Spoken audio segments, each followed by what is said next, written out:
What's up, kabiyag? Ayun po, magluluto po tayo ngayon na buttered seafoods, kabiyag. Ayun po yung hipon, kabiyag, at ayan po yung mga sahog niya. Ayan yung tahong at bansaway po tawag niyan sa amin na talangka. Ayan po yung lutuin po natin ngayon po para sa ating lunch, kabiyag. At ayan po. Ayan, ilalagay na po natin ang ating buttered. Ayan po, tumatalon-talon pa. Ayan po yung buttered natin. Nilagay na po natin, kabiyag. At ayan po natin mag-milk ito. Yung liquid na yan po. Ayan po. Ayan na po siya. At tapos lagay na po natin itong ating mga ricado, kabiyag. Yung sibuyas.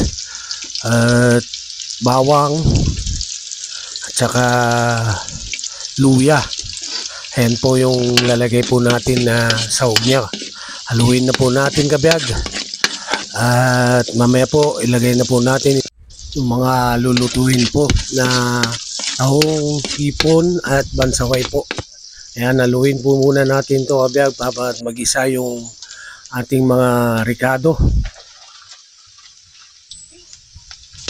Ayan, lagay na po natin ang ating bansaway, kabiyag. Ayan po, madami pong mabibiling ganyan po dito na klase ng kape. Kape po yan sa amin sa Ilocano. Ayan po, lagay na rin po natin itong ating hipon para maluto na po. Mag-red muna po to, kabiyag, yung red na siya bago po natin ilagay ang ating tahong para ito po mas matagal kasing lutuin to, kabiyag, kaya hindi natin pwedeng pagsabayin. Ang tahong po kasi, kabiyag, madali lang maluto kasi kapag maluto masyado yun, liliit yung laman niya sa loob, kaya mahuhuli po yun. Ayan po, lagay na po natin yung oyster sauce natin at yan po yung magpapatamis ng ating nilulutong buttered seafoods. Ayan na po yung ating seafoods. Lagay na po natin itong ating tahong para maluto na rin po, kabiyag. Kung maluto na to, kabiyag, pwede na tayong kumain. Ayan po yung ating tahong. Masarap ang tahong pero mahal nga lang, kabiyag. Per kilo 200 na dito sa amin. Kaya lahat ng mabibili sa palengke pamahal na ng pamahal, kabiyag. Kaya dapat magtipid-tipid po rin tayo ng ating gastusin. Ayan po yung seafoods natin. Halu-haluin po natin, kabiyag. At malapit na po maluto ito. Ayan na po siya.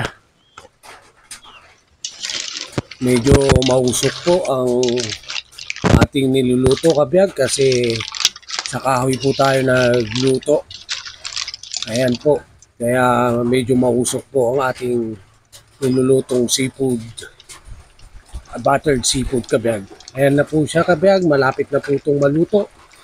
At mamaya-maya pwede na po tayong kumain. Ayan po. Ayan po yung buttered seafoods natin, kabiyag. Lagay na po natin ang ating onion leaves. Ayan po. Ayan yung onion leaves niya, kabiyag. Hanggang sa muli po nating pagbablog, kabiyag. At mag-follow po kayo sa aking Facebook, Alvin Corpus. At mag-subscribe na rin po kayo sa aking YouTube channel, Biag Tibario Alvin Corpus.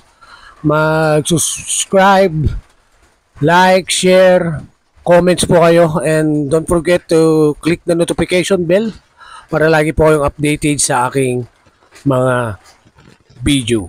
Maraming salamat po at wag po kayo sanang magsawang manood sa aking mga video at lagi nyo po sana akong susuportahan. Hanggang sa muli po and God bless. Maraming salamat po. Thank you. Bye-bye.